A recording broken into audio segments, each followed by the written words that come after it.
the end, Ms. Mitchell, to be questioning the political motives of Dr. Ford's attorneys by raising questions about here's what I can say. And how she was put in touch I'm really upset that they knew about this in August and never told anybody. I'm really upset if Dianne Feinstein believed this was a credible allegation, that you wouldn't do Mr. Judge Kavanaugh the service of saying, I've got this, what's your side of the story?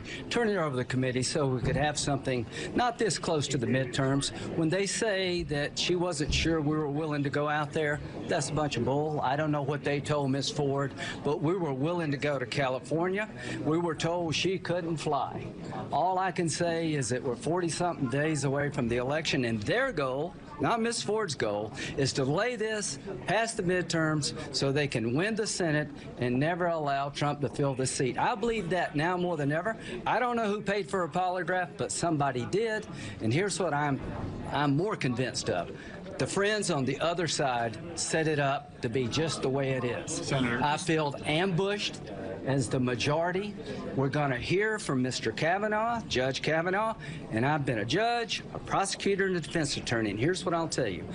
When it comes to where it happened, I still don't know. I don't know when it happened. She said she's 100% certain it did happen. I bet you Judge Kavanaugh will say, I'm 100% sure I didn't do it. The people named say they don't know what Ms. Ford's talking about. She can't tell us how she got home and how she got there. And thus the facts I'm left with. A nice lady who has come forward to tell a hard story that's uncorroborated, and this is enough. God help anybody else that gets nominated. Based on what I heard today, you could not get a search warrant or an arrest warrant because you don't know the location, you don't know the time, and you don't have any corroboration. As to Ms. Mitchell, that's what I hoped she would do. I heard a bunch of speeches from a bunch of politicians who have politicized this from day one, who've been lying in wait for a political purpose, not Ms. Ford, but certainly them, making a bunch of speeches, and Ms. Mitchell methodically went through the facts of what happened that day, leading up to that day, and how we find ourselves here. So from my point of view, I'm pleased with what I saw. You still want to vote on Friday? Senator, given what you laid out about your own background as a prosecutor, as a defense attorney, as a judge, did you sitting up there find Dr. Ford to be credible? I didn't find her allegations to be corroborated against Mr. Kavanaugh. I don't doubt something happened to her, but she is saying it's Brett Kavanaugh, but she can't tell me the house, she can't tell me the city, she can't tell me the month of the year. He's saying I didn't do it. So here's what you do. When you have a emotional accusation and an emotional denial, you use the rule of law. The presumption of innocence attaches to the person accused.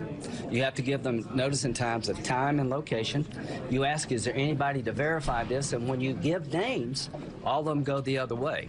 Having said that, what I think about Ms. Ford, very competent, accomplished lady.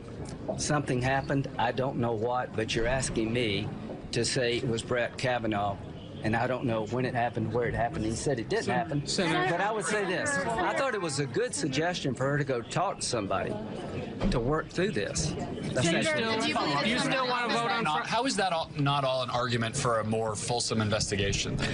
If you really believed we needed an investigation of this, why didn't you tell us in August? But why not do so it this is now listen. The FBI is going to tell us what? What house are they going to go to? What city are they going to go to?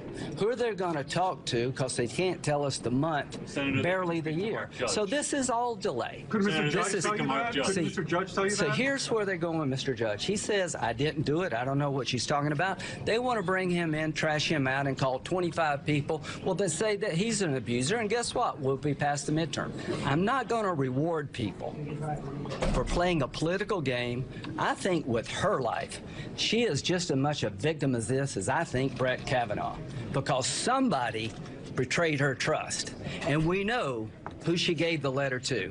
And the people that betrayed her trust, they owe her an apology. Do you still want to vote on Friday? You still want to vote on Friday? All right. Jeff, I don't know if you can still... Well, that was interesting, Cynthia Oxney. You have a senator kind of giving the whiff of illegality. Who paid for the polygraph? Like, as Ryan Lizza tweeted today, is anyone alleging she got in it for a free polygraph exam? And she looks like she enjoyed it so much. In so many other ways, offering the whiff of question about the facts we don't know. There is a vehicle, a fact-finding vehicle with investigation in their name, the FBI. Of course. We would know based on when Mark Judge worked at the Safeway, we would have a better time frame. We basically know the city. I don't know why he's saying we don't know the city. We know it's within close distance to Columbia Country Club. There's an eyewitness to this crime. An eyewitness.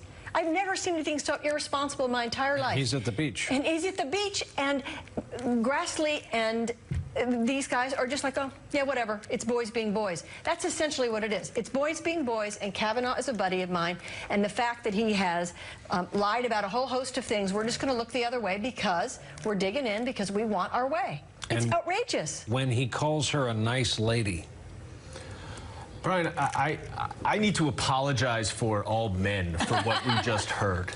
It is shameful the way that he disdainfully dismisses what she so emotionally and emphatically just said. And to claim that you need a location or you need a date to remember a traumatic experience is completely fallacious. And it should never, ever, ever be uttered by anyone.